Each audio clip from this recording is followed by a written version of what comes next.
Existe o conceito de investir sem riscos? De antemão, eu já te digo que não existe investimentos que não contenham nenhum tipo de riscos. Bah, mas Stefano, aquele investimento lá do CDB do bancão X ou Y, esse é sem risco. Não, saiba que todo e qualquer investimento que você faça, existe algum tipo de risco. Os três principais riscos que existem são risco de crédito, o momento que você, por exemplo, compra um CDB de um bancão e se porventura esse bancão vir a quebrar, não ter solvência, você pode perder o seu recurso. Isso serve tanto para uma instituição privada quanto para uma instituição pública. Por exemplo, se compra um tesouro direto e o tesouro vem a quebrar, você tem o risco especificamente de não conseguir acessar o seu capital. Esse seria então o risco de crédito. Depois você tem o risco de liquidez. O que é o risco de liquidez? É eu comprar um ativo, por exemplo, vencimento lá em 2030, precisar acessar esse recurso antes de 2030 e não conseguir vender esse ativo, não conseguir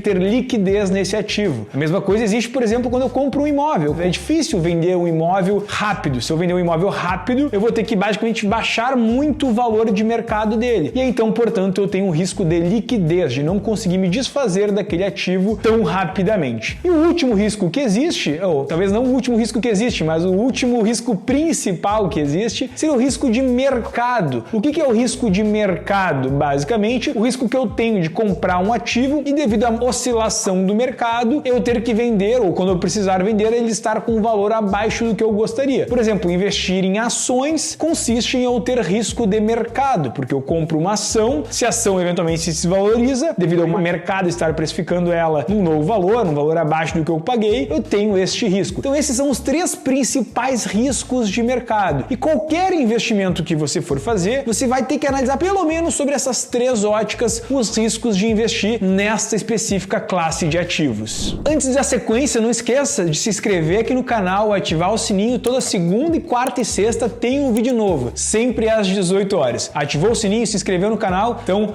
vamos lá. Vamos pensar agora em alguns ativos específicos e que tipo de risco cada um desses ativos tem. Vamos pegar, por exemplo, um caso muito comum de aqui as pessoas fazerem, aqui no Brasil especificamente. Vamos comprar dólar, vamos comprar moeda dólar e vamos deixar em casa. Qual que é o risco de eu manter recursos em papel e em casa, seja ele na moeda nacional ou moeda externa? É o risco de inflação. Pensem que o Brasil ele tem um problema histórico de inflação, desde o Plano Real isso está mais contido, mas por muitos anos nós tivemos um problema inflacionário. A inflação média de 2000 até hoje está na média de mais ou menos uns 6% ao ano. Ou seja, se eu tenho R$100 em casa guardados, a cada ano que passa, na média histórica, ele se desvaloriza 6%. Eu perco o poder de compra, ou seja, eu estocar papel moeda ou somente uma moeda, eu tenho risco de inflação. E isso também acontece em outras moedas, como o dólar e tudo mais. Lógico que talvez lá a inflação seja um pouco menor, mas também temos este risco de inflação. Na renda fixa, nós temos principalmente risco de crédito, no sentido de o título que eu compro poder não ser honrado. Eu posso na renda fixa também ter risco de liquidez, no sentido de não conseguir acessar o capital que eu quero antes do vencimento daquele título. Então são riscos que a gente encontra, bem como também risco na renda fixa de taxa de juros. Se eu compro um pré-fixado a 13% ao ano, pode ser um baita negócio, mas se a taxa de juros sobe para 17% e eu tenho um a 13%, estou perdendo recursos nesse título que eu tenho. Então eu tenho risco de taxa de juros, tenho risco de crédito, tenho risco de liquidez na renda fixa. Vamos pegar um ativo mais extremo, vamos pegar as ações. Qual é o risco das ações? Eu até já antecipei antes. Risco de capital, eu posso ter o risco de perder o meu dinheiro se aquela empresa quebrar. Eu tenho o risco de mercado da empresa eventualmente oscilar, em relação ao seu valor perante o mercado. Criptoativos, qual que é o meu risco com criptoativos? Primeiro, o risco de volatilidade, oscila muito. Criptoativo pode subir 300% no ano, 1000% no ano, como ele pode cair 80%, 90% ou quebrar, ou deixar de existir. Então eu tenho risco também de segurança, risco de mercado, tenho risco de volatilidade. Tá aí, imóvel. Qual que é o risco do imóvel? Várias questões. Primeiro, risco de liquidez, de eu não conseguir acessar o meu recurso quando eu precisar. Tenho risco, basicamente, de mercado também, de o imóvel não valorizar tanto quanto eu gostaria. Tem risco de propriedade, de eventualmente meu imóvel sofrer algum dano ou de, enfim, não pagar algum tributo e perder o meu imóvel. Ou, por exemplo, se estourou uma guerra na Palestina e Israel, vários bombardeios acontecendo. Será que um imóvel na Palestina ou em Israel hoje vale a mesma coisa que valia daqui a